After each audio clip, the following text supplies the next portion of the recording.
Welcome to the Heritage Support Grants webinar, which will provide an overview of HSG project grants. My name is Bryce Gorman, and I am the fundraising educator for local history services at the Indiana Historical Society. This webinar is part of the Indiana Historical Society's Heritage Support Program, made possible by Lilly Endowment Incorporated. Here's an overview of what we're going to cover today. The first objective is to provide an overview of the project grant program. We're going to be looking at the full online grant application process here. This webinar will also work to clarify questions that are on the HSG project grant application. So let's begin with a bit of an overview of the project grants to help you understand the purpose and structure of this grant, as well as our funding priorities and eligibility requirements. Project grants range from $5,000 to $50,000. They require a 15% cash match as well as 100% support. By using the term board support, this can include financial support or volunteer hours. These items will be covered later in the webinar.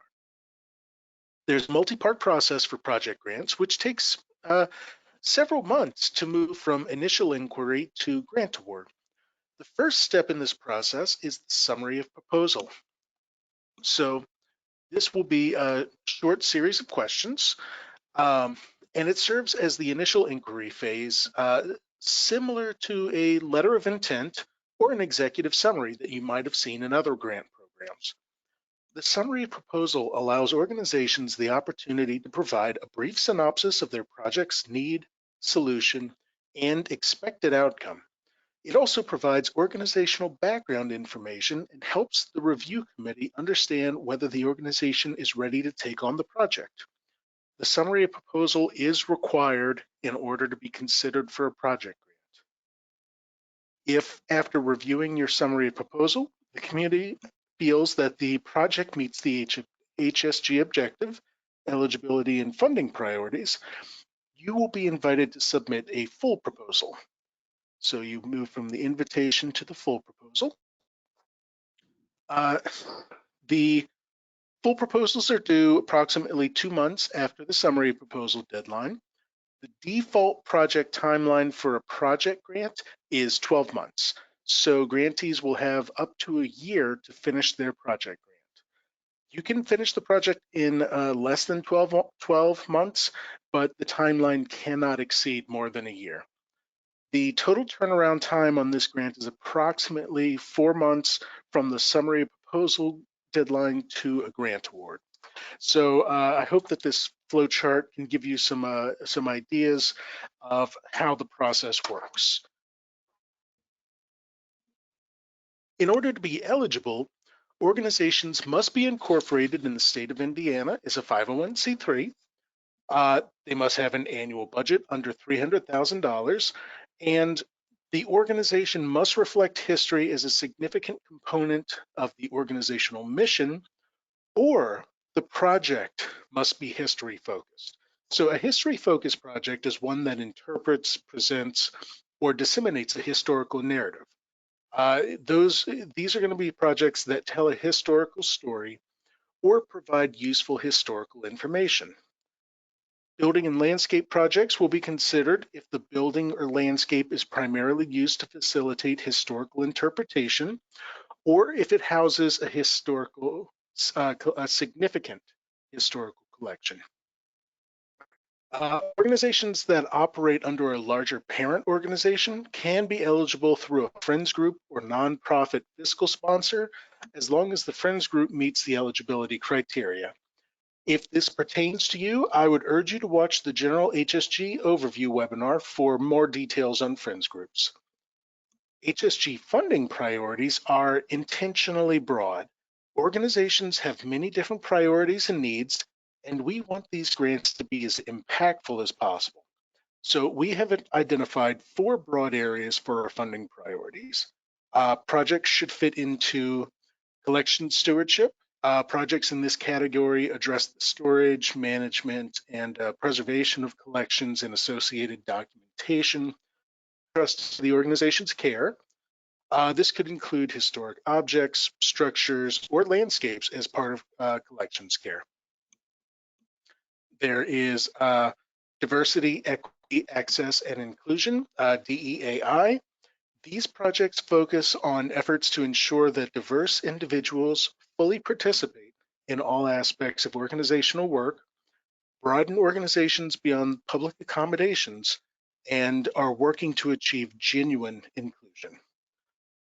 Sustainability includes projects that focus on identifying and accessing internal and external resources the organization needs to achieve goals and improve sustainability. These projects meet the needs of the present without compromising its ability to meet future needs. And finally, we have planning. These are projects which identify organizational objectives and assess organizational capacity. Actually, there are several expenses that are not eligible for HSG funding.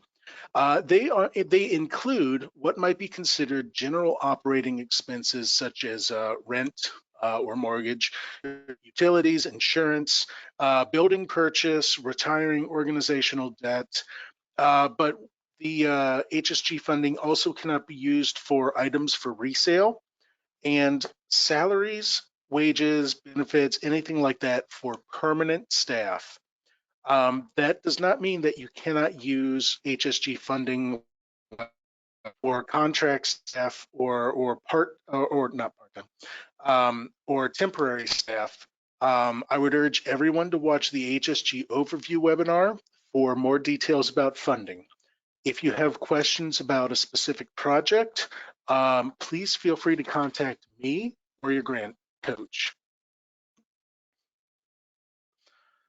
If you need any assistance registering on our online grant portal, please contact a grant team member, or you can refer to the HSG overview webinar. You can access the online grant portal through the HSG website. Once you've logged into the online grant portal, you will see a screen similar to this. You will click on the Start a Project Grant button, which is circled in red. This will take you to the project grant summary of proposal. Once you start an application, it is highly recommended you copy your answers into a separate Word document. Just in case something happens, it's always good to have a backup. It's also good to save constantly. Test it out first, start a test title, answer a few of the quicker questions, and save a copy just to make sure that it works.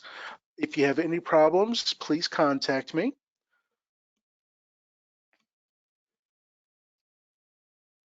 Moving on to the summary proposal. The summary proposal provides the review committee with an overview of your project needs, solution, and anticipated results. Projects that meet eligibility requirements and funding priorities will be invited to submit a full proposal. The full proposal is a more detailed application, which we will discuss in this webinar. So let's go into each of the components of it, including the registration, the details, narrative, and some of the fundraising questions. The first sections of the summary include important details about your project, project overview, and team. In the overview, provide your project's title and the total requested grant amount. It is common for organizations to request the highest amount available when applying for a grant. The common theme is, why would you leave money on the table? The guidance we provide for all HSG applicants is a little different though. We want organizations to request the amount they need to successfully complete the projects. Sometimes this is at the upper end of the allowed request, sometimes it's not. The Heritage Support Grant Program is very competitive. We want to help as many organizations as possible, and for this reason, please do not pad your budget or piecemeal several projects together into one proposal. This will decrease your chances of receiving funding. This project overview also asks for a project start and end date. Each round of grants has an established start date. The default end date will be 12 months for project grants.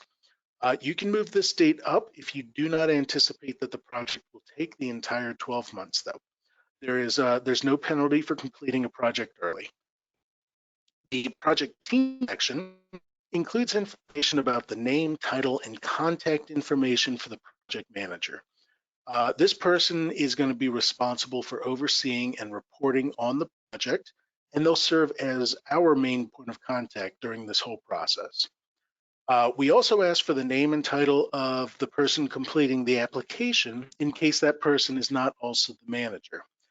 We would also like a list of the project team members, staff, and volunteers, and any pertinent qualifications. This provides the review committee with more of the project.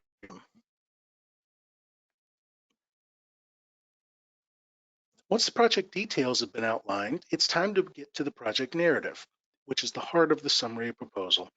We're going to spend a little bit of time on each of these questions, going over the summary, partners, building ownership, and fund management.